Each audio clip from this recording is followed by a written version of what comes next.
Pemirsa, produsen rokok ilegal yang melanggar undang-undang dikenakan sanksi pidana dan sanksi denda. Untuk pabrik ilegalnya ancaman 1 tahun sampai 5 tahun, dendanya 1 sampai 10 kali nilai cukai, dan untuk rokok ilegal juga sama, ada denda dan sanksi pidana serta sanksi denda, sehingga apapun prakteknya barang merugikan negara tersebut harus digempur.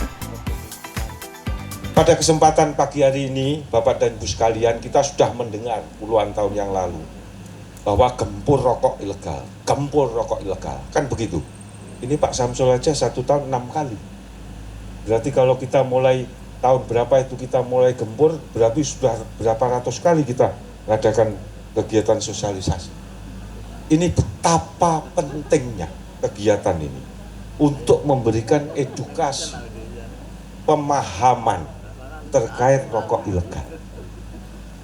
Bapak dan Ibu sekalian, sekarang situasinya sudah beda dengan 10 tahun yang lalu.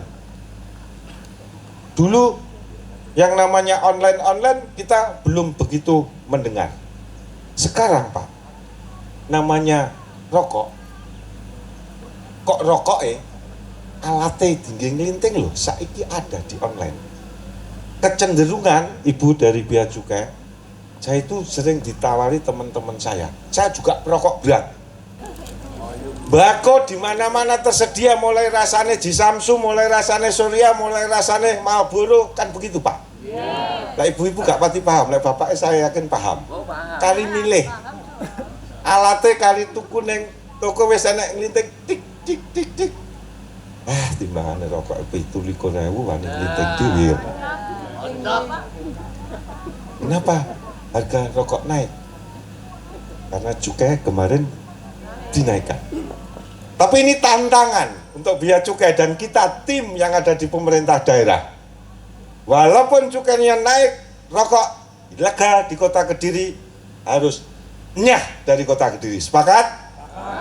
Makanya Bapak dan Ibu sekalian mohon pemahaman. Nanti ada narasumber dari rekan kejaksaan, dari kepolisian, dari cukai. Piye toh rokok ilegal? Oh, regane murah. Tadi Pak Satpol, oh ndak ada cukai. Wong kadang sing enek cukaine aja ibu-ibu bapak juga nggak paham. Iki palsu apa asli? Kan ngoten. Sing penting regane murah, laris ya tak dol. Padahal di balik itu kita tidak tahu. Makanya ini tantangan, kerja keras pemerintah kota, Bea Cukai, kepolisian, kejaksaan.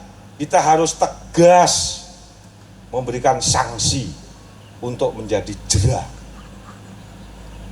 Yang kedua, warga kita harus paham pemanfaatan dana bagi hasil cukai juga dimanfaatkan sebesar-besarnya untuk warga kita yang ada di Kota Kediri.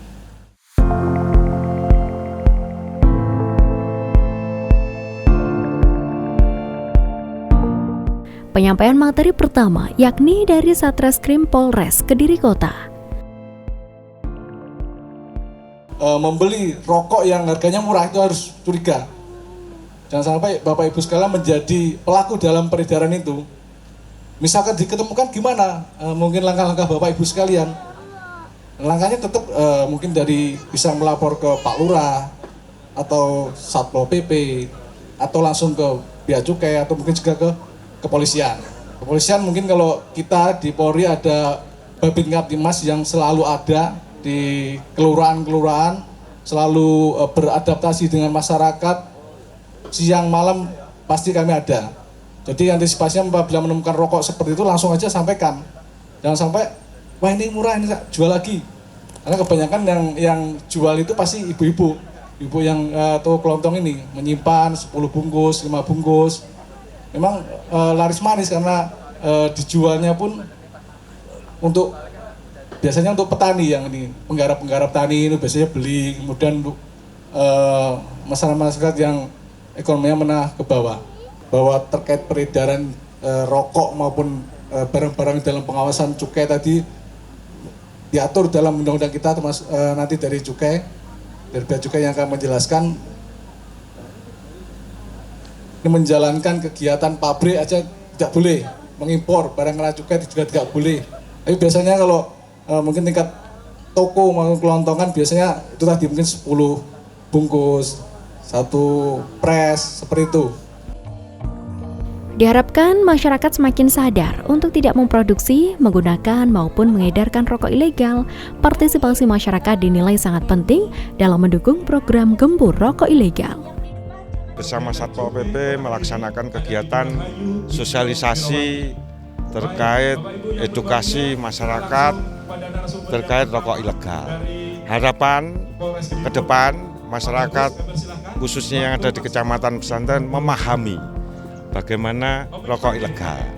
Karena apapun kita harus sinergi, kolaborasi dengan segala instansi, ada kejaksaan, ada kepolisian, ada bea cukai, untuk kita bareng-bareng bagaimana memberikan pemahaman warga kita untuk bisa mendukung pemberantasan rokok ilegal yang ada di Kota Kediri. Sesuai Undang-Undang Nomor 39 Tahun 2007 tentang cukai, barang siapa yang menimbun dan menjual barang kena cukai ilegal akan ada ancamannya pidana. Apabila masyarakat mengetahui transaksi jual beli rokok ilegal, bisa langsung melaporkan. Hal itu turut disampaikan oleh narasumber dari Kejaksaan Negeri Kota Kediri. Intinya di sini kita harus mengetahui ya, karena ancaman pidana itu berat. Apalagi dalam hukum pidana itu ada percobaan. Kita sudah punya alatnya saja untuk sudah mulai melinting memalsu cukai itu sendiri juga bisa digerebek Bapak Ibu, meskipun belum selesai ya. Tapi ada dalam KUHP itu ada pasal 53 yaitu tentang percobaan. Nah, makanya itu kita tidak boleh main-main, kita concern bagaimana kita menjauhi hukuman-hukuman yang diatur, misalnya di pasal 50 tanpa izin melakukan usaha, ya kan. Terus pasal 52 pengeluaran barang kena cukai, tempat penyimpan mengakibatkan kerugian negara. Pasal 53 memalsukan dokumen, ya. Terus pasal 54 menjual barang kena cukai yang tidak dilunasi cukainya. Pasal 5 memalsukan pita cukai. Khusus pasal 5 ini ancamannya 8 tahun. Jadi yang kami pelajari dari undang-undang ini, yang lain lah ancaman minimal 1 tahun, maksimal 5 tahun. Khusus yang memalsukan ini, karena berat, ada mens rea, ada sikap batin untuk melakukan kejahatan dengan cara memalsu cukai. Ini memalsu, membeli pita cukai palsu, mempergunakan pita cukai bekas, coba ya. Meskipun ini era digital printing ya, mungkin lebih gampang ya, seolah-olah tidak ada sanksinya, tetapi ini ada, dan ini akan dibuktikan oleh penyidik bea cukai yang kemudian kami yang dari tindak pidana khusus yang akan menyidangkannya. Kita di kejaksaan seperti itu prosesnya.